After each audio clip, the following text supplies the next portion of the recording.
Amigas y amigos, bienvenidos. Soy Alberto Massa y los invito a partir de este momento a compartir Así Estamos, a través de la señal de TV Más HD.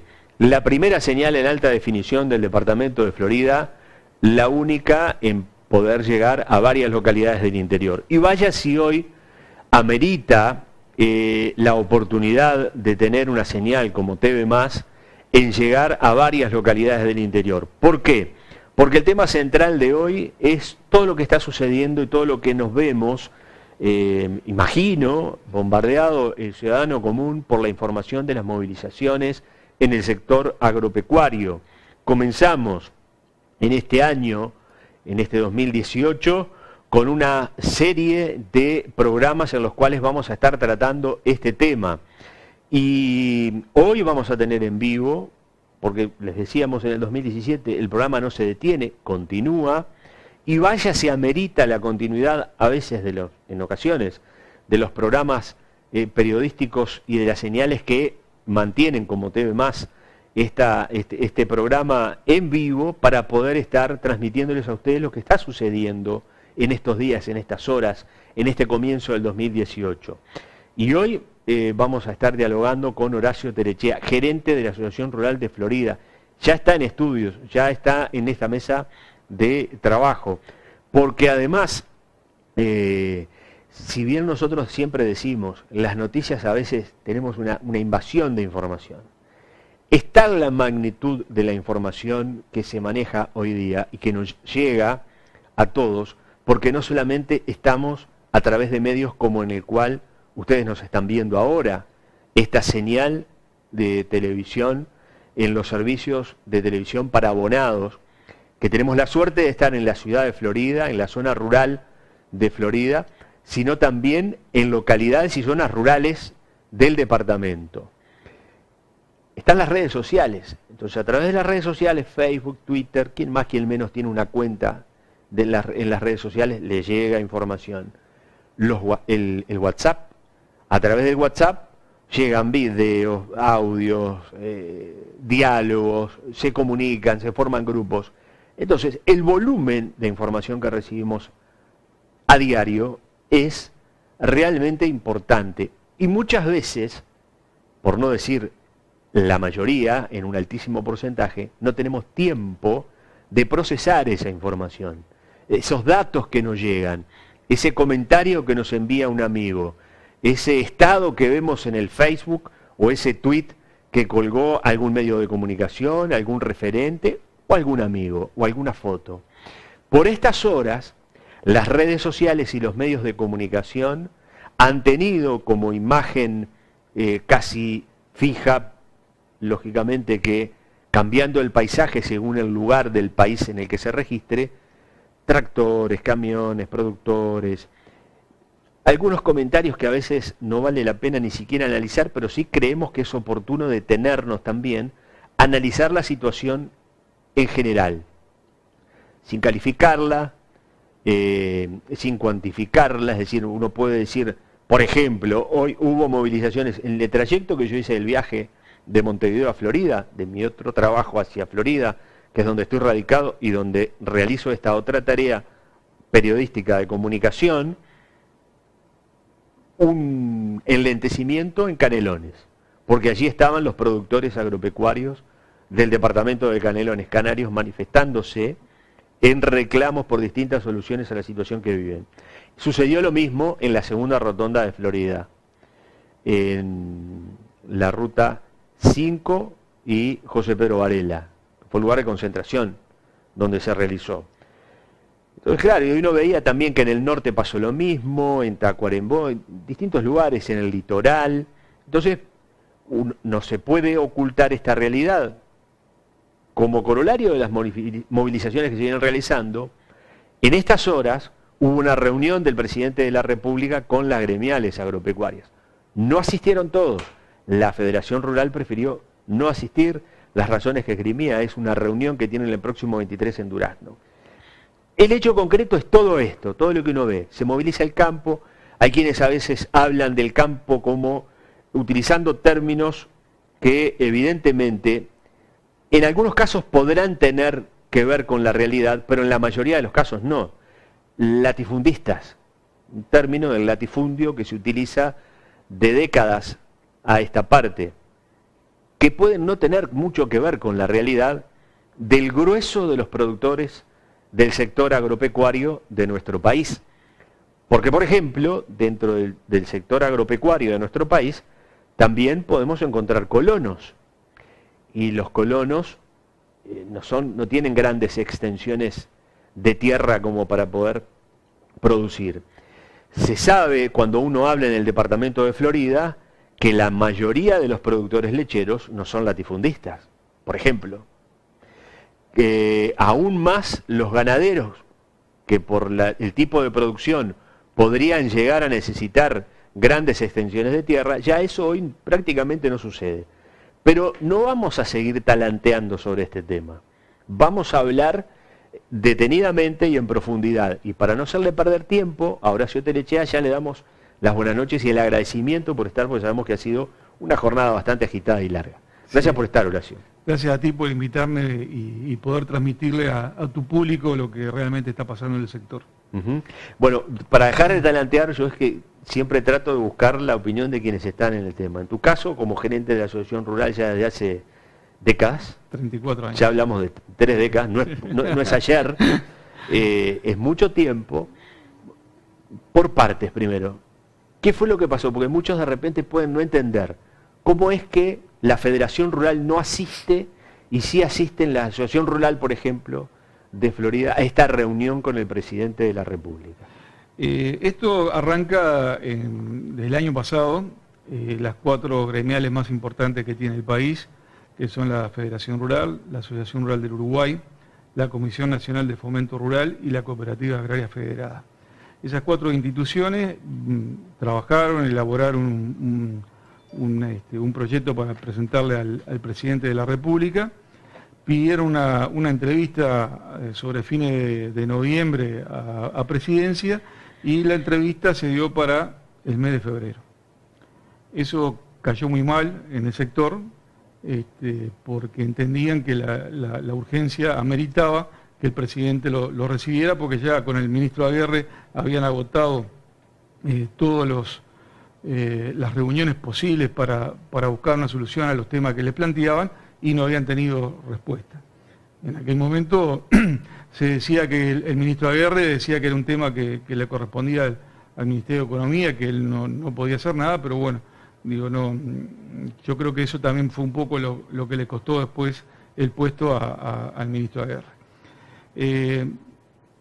Vino todo el ajuste de tarifas que se anunció por parte del gobierno, que al sector le pega muy grande en el tema de, sobre todo, el combustible y de la energía, la parte eléctrica, y eso creo que fue una detonante para que productores autoconvocados, vamos a llamarlo, como tú bien decías, por las redes sociales, empezaran a manifestar su descontento, y empezaron a convocarse y terminaron en los que son estas movilizaciones que hemos visto acá en nuestro departamento y que se han replicado en todito el país. Claro, porque todos se preguntan, ¿por qué ahora? ¿Por qué en enero?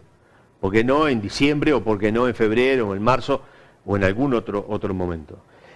¿Qué fue lo que precipitó estas movilizaciones? Sí, yo creo que el ajuste de tarifa fue fundamental, cuando se venía diciendo desde hace meses atrás, demostrado con estudios de propios organismos públicos privados, como son el Plan Agropecuario, o como puede ser el INIA, o como puede ser algún otro instituto que ande por ahí, FUCREA, que tiene sus carpetas también, donde se demuestran que los productores estaban realmente están pasando muy mal. Allí estamos viendo imágenes de esta movilización, gracias Renson, de lo que fue aquí en Florida, esta expresión del sector agropecuario. ¿Cómo toman? Porque seguramente te lo han dicho, cuando se habla cómo son los latifundistas, los grandes productores los que están protestando, los grandes protestan, ¿qué dejan para los chicos? Digo, porque esto les debe llegar. Totalmente, todos los días. Pero yo creo que cuando uno ve las manifestaciones, que ven camionetas, pero las camionetas son herramientas de trabajo. Digo, los productores en un auto no pueden... ¿Se puede medir la producción por un vehículo?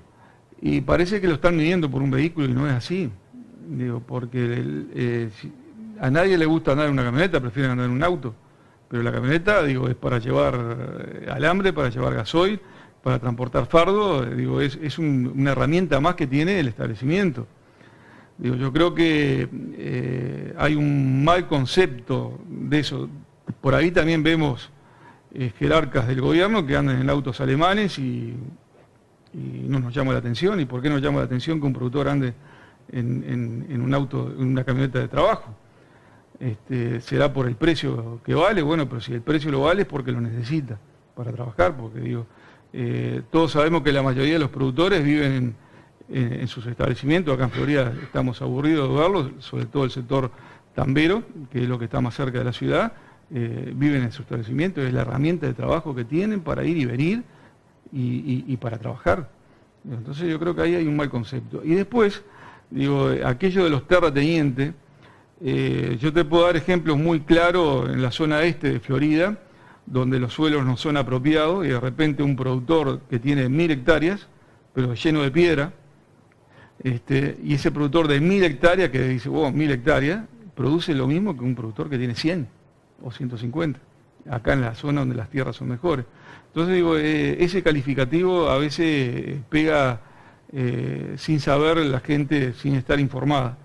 Yo creo que es un tema muy, muy delicado. Hay un tema también que se introduce en la discusión y es el político partidario o el ideológico. ¿Hay un tema ideológico detrás de todo esto? Es decir, en el planteo que se hace desde las gremiales o desde los productores, ¿hay un enfrentamiento también ideológico con el gobierno? Y no sé si de las gremiales con el gobierno, pero sí de ciertos sectores, partidos del gobierno hacia el sector. Digo, yo creo que hay ahí como una cosa que viene de la década del 60, donde, como tú decías hace un rato, de los... ¿Qué es prejuicio? Yo creo que sí. ¿Más que realidad? ¿Son Sí, prejuicios? Yo creo que sí. ¿No los hay desde el sector agropecuario hacia el gobierno? No, yo creo que no. Yo creo que no. Me parece que ahí entramos en un terreno bastante escabroso, ideológico, como tú decís, que no tendría que ser así. Sí, porque no lo tomo desde el punto de vista partidario, es ideológico o filosófico. O filosófico, sí puede ser. Digo, yo he escuchado a muchos actores políticos que dicen que la tierra tiene que ser un bien social. Digo, bueno, desde su punto de vista estará bien, digo, pero la realidad del Uruguay es otra. Digo, tenemos otra formación y fuimos formados de otra manera. Y bueno, cada uno, digo... aquello que decíamos de la reforma agraria se hace con las familias, simplemente porque donde una familia tenían 5 o 6 hijos y desaparecieron los padres, se repartieron en 5 o 6 partes, o sea que estamos cansados de ver en el diario vivir grandes establecimientos que quedaron reducidos a pequeños establecimientos o se vendieron, digo, y no nos damos cuenta de que hoy por hoy los grandes latifundios están en manos de las empresas internacionales. Digo, entonces digo, hay como una... Hay un tema de extranjerización de la tierra, sí, también. Totalmente, pero extranjerización sobre todo las que tienen las forestales. Digo, Forestal Oriental, que es UPM y Montes del Plata, deben de ser los latifundistas más grandes que tiene el país, y son multinacionales. Digo, entonces vos tenés de repente un discurso diciendo del latifundio y cómo a estas empresas sí pueden tener y los uruguayos no. ¿Hay diferencia en cuanto al tratamiento que tienen estas empresas multinacionales con los productores nacionales? No, digo, nosotros por ejemplo en la rural tenemos un convenio con Montes del Plata y hemos trabajado muy bien, digo, con ellos. Se ha forestado mucho acá en Florida. Florida tiene una medida cautelar por el cual no se puede forestar más del 8% de los establecimientos. Es un tema de protección para que no se vaya a forestar en lugares que de repente son productivos. Que entendemos que está bien esa regulación. Pero hemos trabajado en coordinación con ellos y hemos trabajado muy bien. digo, bienvenido sea, pero digo, cuando se habla, digo, eso es una cosa, pero cuando se habla, que se ponga todo en la misma balanza. Digo, por ahí hemos sentido que, bueno, UPM para instalarse tiene una serie de exigencias. Y quizás el sector productor está pidiendo lo mismo que pide UPM y al sector productor no se lo dan y UPM sí. ¿Esto se ha discutido? Porque, digamos, Sí. lo de UPM es muy reciente y lo de las condiciones de UPM ha estado en tratamiento hasta en el Parlamento. El sector productivo o los productores sienten como que, bueno, viene UPM y resulta que UPM pone condiciones y los productores que están radicados en Uruguay no pueden poner condiciones. ¿Es esa lectura que se hace? Más o menos. Más o menos, es una lectura más o menos así. O ese interrogante, ¿por qué a ellos que vienen a invertir, sí, y a nosotros que invertimos, también no? Digo, es lo mismo, digo, es un poco poner en la balanza las dos cosas. Digo, ¿apostamos a la producción nacional o apostamos a que venga alguien que tiene que venir? Mirá que nadie está en desacuerdo que no vengan inversiones, ojalá que vengan muchas más. Digo, pero digo, si estamos pasando por una situación complicada en el sector y se necesita una ayuda, bueno, ayúdennos. Bien, una situación complicada en el sector. Desencanto, mencionaste en el caso del ex ministro Aguirre, seguramente dijo que la mano la tenía que jugar, es decir, le correspondía a economía. Los costos de la energía y de los combustibles, lo hablamos en instantes, así profundizamos en estos temas. Muchas veces dice, ¿qué reclaman los productores? ¿Qué quieren? Sí, sí. Lo habrás escuchado también en estos días.